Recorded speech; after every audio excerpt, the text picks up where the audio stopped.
नमस्कार प्रेक्षकांनो, पुन्हा एकदा तुमचं आपल्या चॅनलमध्ये खूप खूप स्वागत आहे. तर लक्ष्मीच्या पावलांनी या मालिकेच्या एपिसोडमध्ये आपण पाहणार आहोत की कला तिच्या सासरी निघालेली असते. तिचे आई बाबा देखील तिथे असतात. मग ती बाबांना म्हणते की हिची काळजी घ्या, गोळ्या वेळेवर घ्यायला सांगा, ही डोस विसरते रोज रोज. इतक्यात कलाची आई म्हणते, तू ना माझा ऐक. मग कला म्हणते, अगं बोल नाही. मग संगीता म्हणते, कले तू ना जावई बापूंच्या प्रेमात पडले. मग कला म्हणते, काय मी चांदेकरच्या प्रेमात कधी आणि कशी पडेन? मग तिची आई म्हणते की कशी पडेन म्हणजे काय, कोणी ठरवून प्रेमात पडत नाही, पण समोरच्या व्यक्तीला कळतं की हो माणूस प्रेमात पडलाय. तिचे बाबाही म्हणतात, हो खरं आहे. मग कला म्हणते की नाही नाही नाही अगं आई.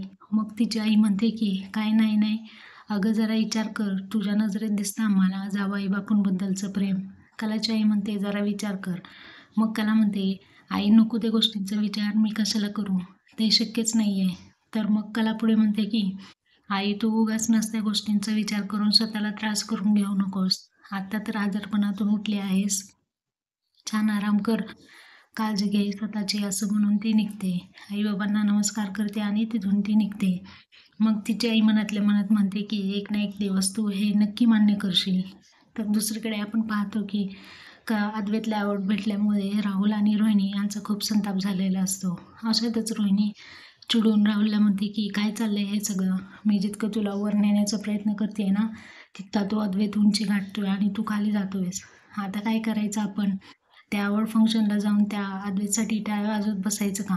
मग राहुल म्हणतो, नाही नाही, मला तू काळजी करू नको, जे घडलंय ना त्याबद्दल मी नक्कीच काहीतरी करणार आहे, काहीतरी मोठं करणार आहे.